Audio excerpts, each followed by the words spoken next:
et bienvenue dans cette nouvelle édition de Success Story sur ANews Expérience Client. Je reçois aujourd'hui Frédéric Derrien. Bonjour, vous êtes fondateur de FD SAS Conseil. Merci d'être là. Avec plaisir. J'ai bien dit? Très bien dit. Super. Et Franck Leblet, vous êtes président de Télésur. Tout à fait. Merci pour votre invitation. Merci. Mais qu'est-ce que fait Télésur? Télésur est un centre de télésurveillance certifié APSAD qui se situe APSAD. APSAD, certifié. Ah oui, alors on va parler d'un truc que je ne connais absolument pas. Donc j'adore ça. D'accord. Mais je vais vous poser plein de questions. Alors, ça va être super important pour l'expérience client, justement. D'accord. De mon expérience ou pas? Alors, on s'en fiche, non, de mon expérience? Non, parce qu'en fait, le fait d'être certifié, ça va obliger... Ah, la certification a un impact sur l'expérience client. Exactement. Et en fait, on est certifié APSAD, ça veut dire qu'on fait partie des gens qui ont un certificat de qualité, mais à la fois de qualité dans sa gestion, dans son infrastructure, mais également dans sa relation client. Donc c'est une norme d'exigence de qualité. Exactement. Et aussi parce que en fait dans la télé, comment on dit d'ailleurs? Télésurveillance. Dans la télésurveillance. D'accord. Et donc qu'est-ce que ça permet de faire? Ça permet d'avoir le droit d'aller télésurveiller ce qu'on appelle du risque lourd. C'est-à-dire qu'on est autorisé à télésurveiller monsieur, madame, tout le monde, des entreprises, artisans, commerçants, mais on est autorisé également à aller télésurveiller des bijouteries, des bureaux de tabac, des centres Céveso, donc l'ensemble des sites qui ont des risques lourds, donc des risques forts, des risques importants, demandent et exigent cette référence APSAD. D'accord. Mais ok, Frédéric, je savais que vous me prépariez quelque chose, mais je n'avais pas prévu cette exigence-là. Est-ce qu'on peut juste replacer les mots, mais de télésurveillance, de téléassistance, comme je sais que c'est votre passion? C'est un environnement que je maîtrise parce que j'y suis né, comme je dis souvent. Dans un ascenseur? J'ai commencé, justement, pas dans un ascenseur. J'ai commencé téléopérateur et chargé d'assistance en 1997 et j'ai évolué dans les entreprises qui m'ont fait confiance pour finir directeur des opérations. Et donc cet environnement-là est un environnement très satellite de la relation client qui porte une activité... C'est vrai qu'en 8 ans, on n'en a jamais parlé. Et je suis très heureux de pouvoir en parler aujourd'hui avec Franck. Et c'est un monde un peu particulier puisqu'il embarque des exigences réglementaires comme l'APSAD. Alors pour schématiser, moi j'aime bien dire c'est un peu le ISO 9001 du monde de la sécurité avec de fortes exigences techniques, mais aussi comme l'activité d'assisteur. Alors justement, est-ce qu'on peut revenir sur la téléassistance, la télésurveillance? Je vais y revenir. Et comme l'activité d'assisteur, ça embarque vraiment une particularité de ces trois métiers, c'est le H24/7. C'est-à-dire que c'est des métiers qui ne s'arrêtent pas. Pourquoi trois métiers? Puisqu'il y a l'assisteur, le téléassisteur et le télésurveilleur. Ce sont vraiment trois choses différentes. L'assisteur va s'occuper du dépannage remorquage de votre véhicule si vous êtes en panne. Ah, donc la vraie personne qu'on voit. Et vous rapatrier. Va s'occuper de votre sortie d'hospitalisation et vous envoyer une aide à domicile si besoin en fonction de vos garanties d'assistance dans votre contrat d'assurance. Et va vous rapatrier si vous êtes à l'étranger et vous êtes caché une jambe. Ça, c'est l'assistance. La télésurveillance, comme l'a expliqué Franck, c'est la protection des biens et des personnes. C'est-à-dire votre domicile, votre entreprise est protégée par des systèmes électroniques. Ah, tout ce qu'on voit à la télé. Voilà, tout ce qu'on peut voir, pour ne pas citer des grosses marques rouges. Et la téléassistance est un environnement encore plus, je dirais, de niche, même si c'est un environnement très fort et très humain, puisqu'il embarque la gestion humaine des personnes qu'il protège. Le téléassisteur va s'occuper d'une personne, généralement âgée, mais pas que, à son domicile et va le protéger 24 heures sur 24. Et comment on appelle ceux qui, quand on est bloqué dans un ascenseur, est-ce que c'est de la téléassistance ou c'est rien à voir? Alors, en fait, il y a la notion de sécurité. C'est-à-dire que nos métiers, ce sont avant tout des métiers de sécurité. Être bloqué dans un ascenseur, c'est un inconfort qui nécessite une prestation technique. Donc on va appeler un plateau téléphonique qui va être là pour gérer la maintenance et l'assistance. Donc là, c'est de la téléassistance. Et c'est de la télémaintenance. D'accord. Eh ben, très bien. Parce qu'il n'y a pas une notion de sécurité. D'accord. Nos métiers sont réglementés à partir du moment où il y a une notion de sécurité. À partir du moment où l'action de l'opérateur peut avoir une incidence sur la sécurité de la personne, comme sur la mise en sécurité du bien. Donc là, vous dites que ça veut dire que les personnes qui travaillent sur ces plateaux-là ont cette responsabilité-là? Alors, ils ont une forte responsabilité parce que, premièrement, ils sont tous dans la télésurveillance agréés par le ministère de l'Intérieur, par ce qui s'appelle le CNAPS. Tous nos opérateurs ont un agrément qui nous assure qu'ils ont à la fois la formation, qu'ils ont à la fois le casier judiciaire vierge, qu'ils ont été acceptés par le ministère de l'Intérieur, donc il n'y a pas d'autres problèmes dans leur vie, qui les empêcheraient à un moment donné de gérer de la sécurité pour des biens et pour des personnes. D'accord. Donc c'est là où le métier est à la fois réglementaire sur son côté opérationnel, d'accord, il est très réglementé, il est très normé, et puis il est réglementaire dans sa configuration, aussi bien technologique que d'infrastructure, d'avoir des murs blindés, d'avoir des sas de sécurité, d'avoir des vitres blindées. Là où ils travaillent. Là où ils travaillent. D'accord. Et comment on parle d'expérience client dans tout ça? Eh ben, elle est d'autant plus importante. C'est hyper, enfin, ça doit être hyper compliqué. Comment vous faites? Il y a deux choses qui sont très importantes dans l'expérience client. La première chose, c'est que quand on est un centre certifié, avec tout ce que je vous ai dit, tous les centres qui sont certifiés ont tous le même référentiel. D'accord. Donc la même exigence au niveau des opérations. Quand vous parlez d'opérations tout à l'heure, c'était ces opérations-là. Absolument. D'accord. Donc aujourd'hui, comment est-ce qu'on va faire la préférence sur le marché, ce qui reste un marché concurrentiel? On va faire cette préférence par la qualité de l'expérience client, et du service au client. Et du service et du circuit client. Ça, c'est important, c'est-à-dire que le parcours client dans nos entreprises, il est fondamental parce qu'on est dans des entreprises de confiance. Le client va avoir besoin d'avoir confiance en son télésurveilleur parce que quand il est contacté ou quand il le contacte, c'est qu'il y a quelque chose il y a un moment critique, hyper cristallisant, voilà, qui peut s'opérer. Ça, c'est le premier point. Ah. Le second point, qui est fondamental, c'est que nos clients ne nous connaissent que par nos appels ou nos factures. D'accord. C'est vrai. D'accord ? D'accord. Ce qui signifie que l'expérience client, elle est vraiment au cœur de l'image que représente l'entreprise. Ce que je dis à tous mes collaborateurs, quand vous parlez à un client, c'est comme si c'était moi qui parlais au client. Oui, mais en fait, dans les métiers en général de relations clients, on a tous, effectivement, on sait qu'on porte l'image de marque et même un livreur, normalement, on devrait considérer en fait qu'on porte tous l'image de marque de notre entreprise. C'est vrai. Donc ça, on l'a pareil, nous. Alors, on l'a, c'est vrai, à un certain niveau, sauf qu'à un moment donné, la mise en sécurité du bien fait qu'à un moment donné, on n'a pas cet impact-là. On a une demande de mot de passe, de validation auprès du client, on a des informations à pouvoir lui communiquer sur les événements qui sont en train de se passer sur son site, et puis on a des mesures conservatoires. Le colis, qu'il soit livré derrière la barrière ou dans la boîte aux lettres, bon, il est livré. À un moment donné, si notre opérateur rate l'intrusion ou qu'il ne donne pas les informations suffisamment précises et claires, tout en restant rassurant auprès du client, on a une mauvaise expérience client, qui peut avoir des conséquences très importantes sur la perte de confiance et la continuité de la relation par la suite. D'accord, et donc les factures. Frédéric, comment vous en êtes venu? Alors, j'ai bien compris que vous aviez commencé en tant que téléassisteur, c'est bien ça? Et maintenant, comment on en vient à accompagner ce type de client? Parce que, par volonté d'entreprendre, par la chance de connaître, Franck vient parfaitement de l'expliquer, ces particularités qui sont relativement techniques et qui nécessitent une connaissance quand même un peu pointue des exigences à la fois normatives, mais aussi de l'opérationnalité, c'est-à-dire qu'un opérateur de télésurveillance comme de téléassistance va gérer au-delà d'une finalité, il va gérer un service, il peut y avoir, s'il se trompe, un impact très fort.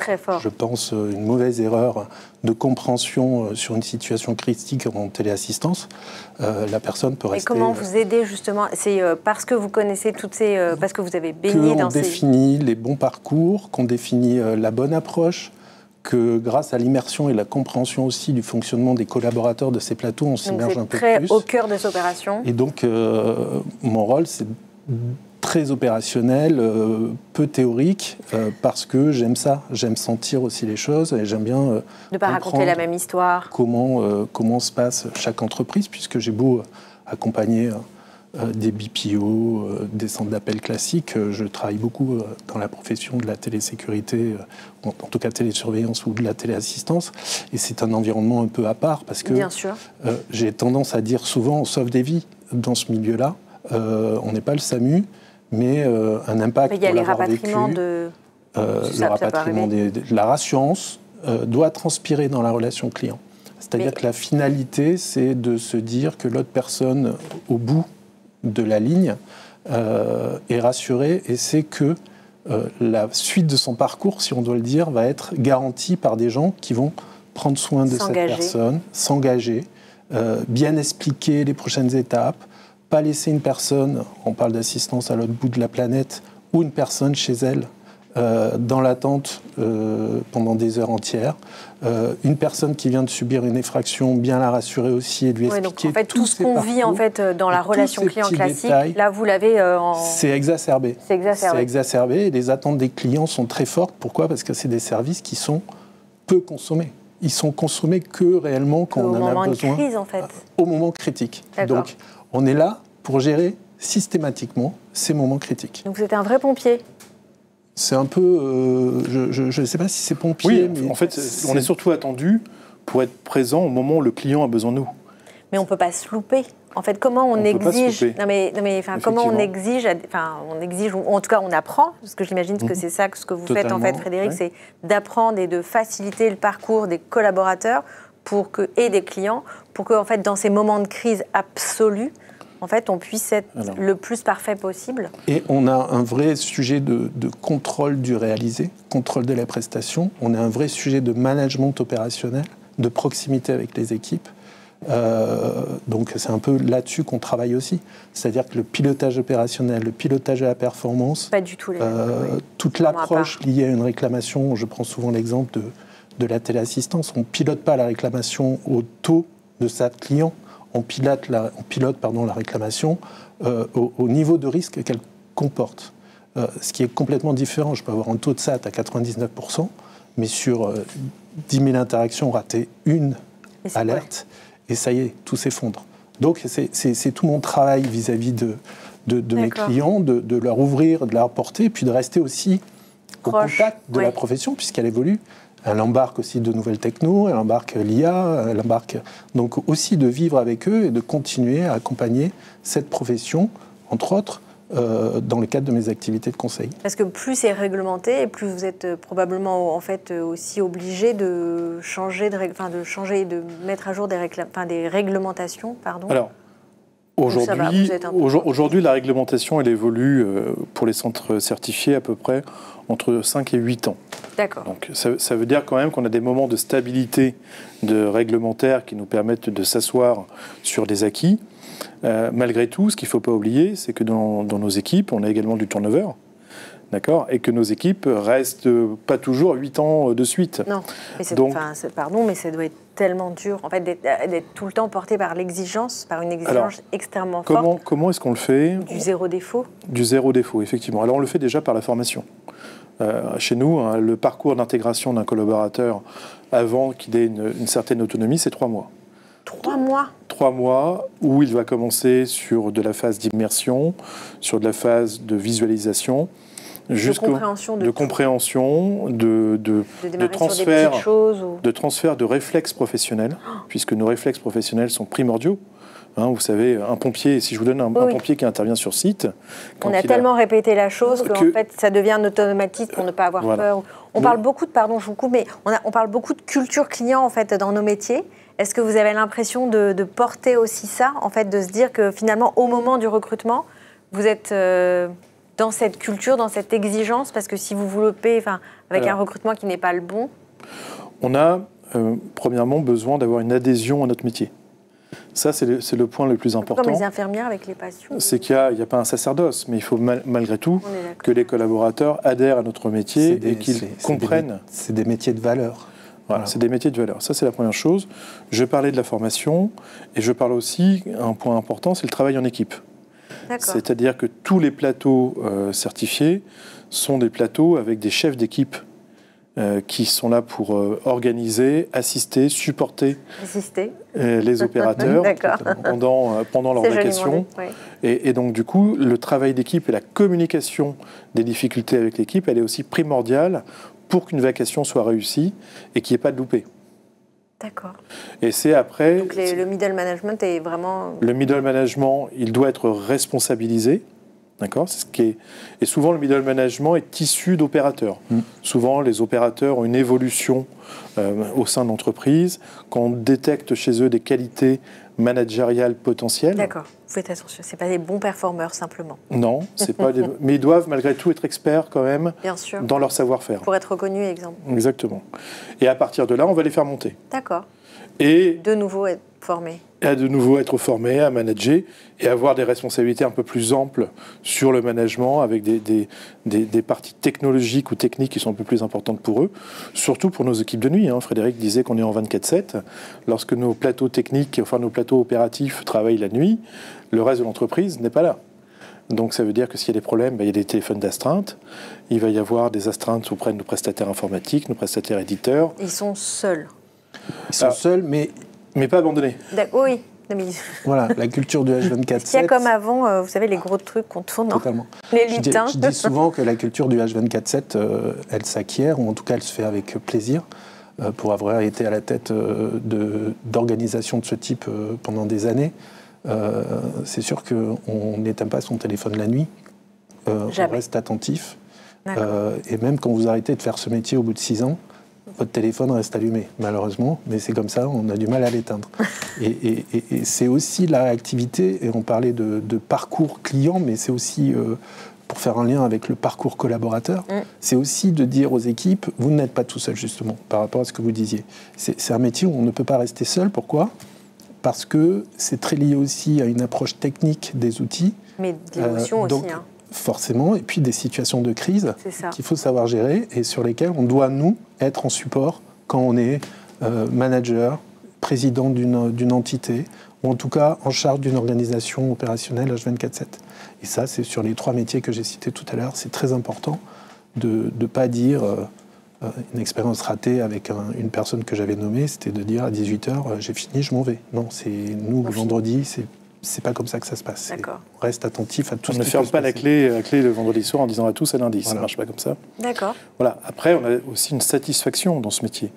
Il peut y avoir sur la téléassistance la satisfaction de la vie sauvée. Il peut y avoir dans la gestion de l'intrusion la satisfaction du flagrant délit.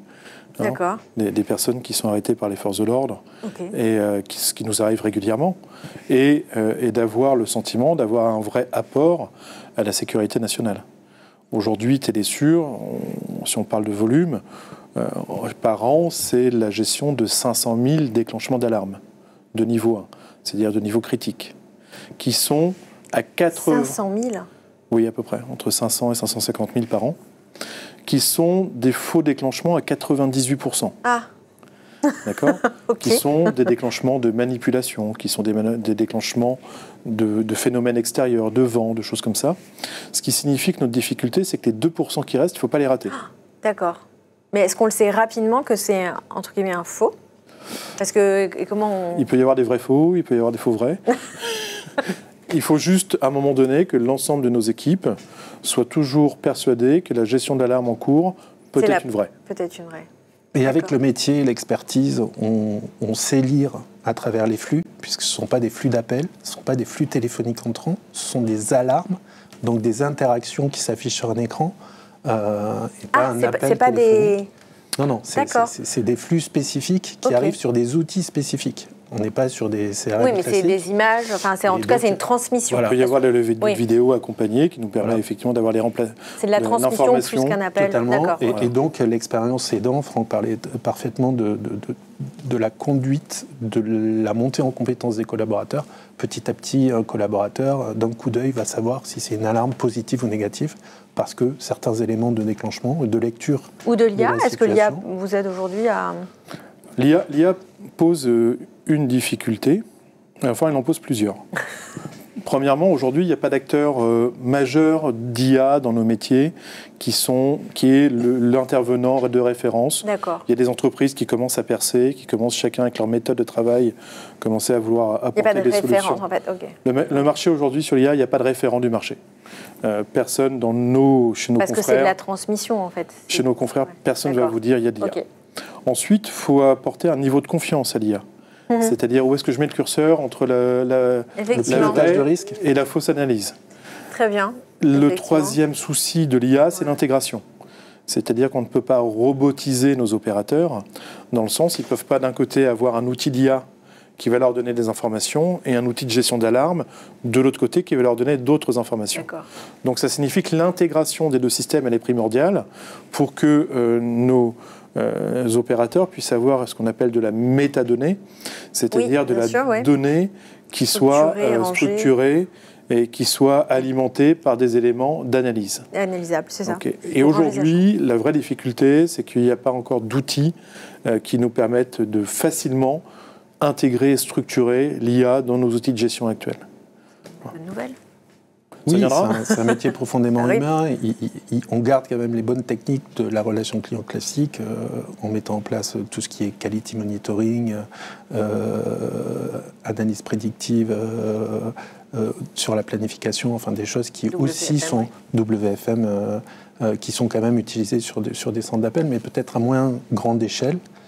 Parce que le dimensionnement de ces acteurs-là est moins important qu'un gros BPO qui a 1200 positions. On est quand même sur un environnement où on se retrouve avec 30-40 positions en moyenne sur les plateaux. Ok, super. Eh bien, merci pour cette première fois, Frédéric. Merci beaucoup, Nathalie. Il a fallu un Frédéric Derrien pour nous faire parler de Télésur aujourd'hui. Merci à vous. Merci beaucoup, Monsieur le Président. Merci de nous avoir accueillis. Merci pour cet échange passionné et passionnant. Merci et j'espère qu'il vous sera utile autant qu'à moi. À très bientôt sur Anews Expérience Client. Au revoir.